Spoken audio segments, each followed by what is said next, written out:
Factories, India में factories कैसे आई और इंडियन लोगों ने फैक्ट्रीज़ कैसे बनाई। तो पहली फैक्ट्री कॉटन मिल की 1854 में बनी। ओके, 64 तक 4 मिल्स बन चुकी थी और 94,000 स्प्लिंडर्स आ गए थे, लूम्स आ गए थे उसमें।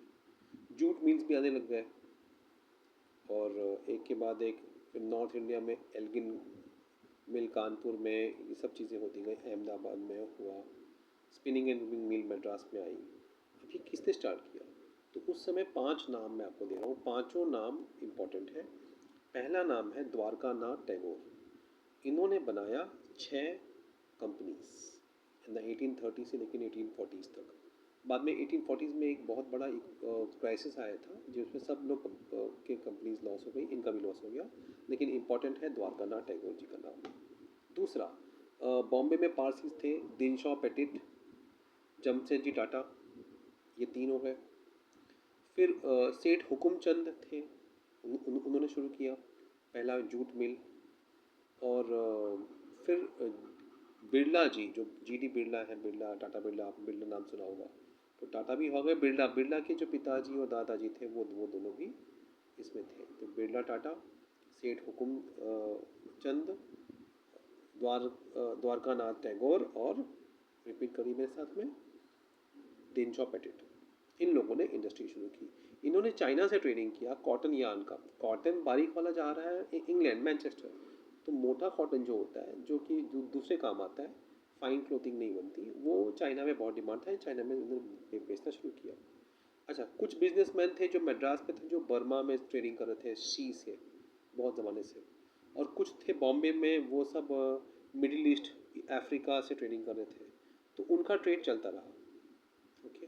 और कुछ थे इंटरनल वाले, मतलब जो इंटरनल ट्रांसपोर्ट सिस्टम, देश भर में ही सामान ले जाना ले आना। वो लोगों ने भी इंडस्ट्री शुरू की जब उनको मौका मिला, पैसा मिला, क्योंकि वो तो कभी बंद होगा नहीं। इंटरनल ट्रांसपोर्ट, ब्रिटिशर्स हो या Indians, they need the internal transport people. यहाँ से मुंबई से कानपुर भेजना है तो you need the transport people, right, है ना। तो इस तरह से यहाँ पे इंडस्ट्रीज़ बढ़ी, फैक्ट्रीज बढ़ी। अब लेकिन ब्रिटिशर्स ने कंट्रोल लगा दिया। वो बोले कि आप सिर्फ एक्सपोर्ट करेंगे हमारे काम की चीज़, इंडिगो, कॉटन, वीट, ओपियम, जो हमारे काम का है, जो इंग्लैंड को चाहिए, आप वही एक्सपोर्ट कर सकते हैं। तो पैसा ये लोग लगाते थे यहाँ के व्यापारी, लेकिन फैसले वो करते थे इंग्लिश लोग। अब 3 बड़ी कंपनीज आई थी, इनका नाम भी है बर्ड हैगलर, Andrew Yule and Jardine Skinner. ये 3 नाम भी आ जाते हैं इसमें। इन लोगों ने कंपनी स्टार्ट की। फाइनेंस इंडियंस दे रहे हैं, लेकिन ये डिसीजन सारे ब्रिटिशर्स ले रहे थे। ऐसा कंट्रोल था, अत्याचार था। अच्छा, अब वर्कर्स कहाँ से आएंगे? तो वर्कर्स लोकल, बॉम्बे में वर्कर्स लोकल एरिया से, गांव से, रत्नागिरी से, कानपुर में कानपुर के गांव से, इस तरह से। तो बोल रहे कि 1900 में 5 लाख वर्कर्स थे, 1946 में 24 लाख वर्कर्स आ गए। तो ये सब शहर छोड़ के आने लग गए, गांव छोड़ के आने लग गए। बाद में फिर गांव से और आए। अब ये हुआ कि अब जॉब्स मिलना मुश्किल हो गया। तो कंपनी वालों ने क्या किया, जो भी जॉब सीकर आ रहा है सबके लिए उन्होंने जैसे होता है ना, कॉन्ट्रैक्टर्स लगाते हैं हम लोग आज। तो इंडस्ट्रीज़ ने एक जॉबर नाम का पर्सन को एम्प्लॉय किया, उसका नाम था जॉब दिलवाना नए लोगों को। और ये एक ओल्ड वर्कर होता था, तो गांव से लेके आएगा, उनको हेल्प करेगा, शहर में काम दिलवाएगा वगैरह वगैरह, है ना। तो वो बोला, वो उसको भी आता है लालच, वो पैसा मांगता था, गिफ्ट मांगता था, और वर्कर की लाइफ को कंट्रोल करता था।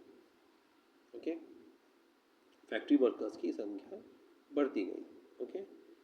लेकिन अभी ज़्यादातर स्मॉल स्केल इंडस्ट्री में रहते गए। चलिए, तो ये छोटा सा चैप्टर था जो बताता था कि ये हमारी इंडस्ट्रीज़ कैसे शुरू हुई।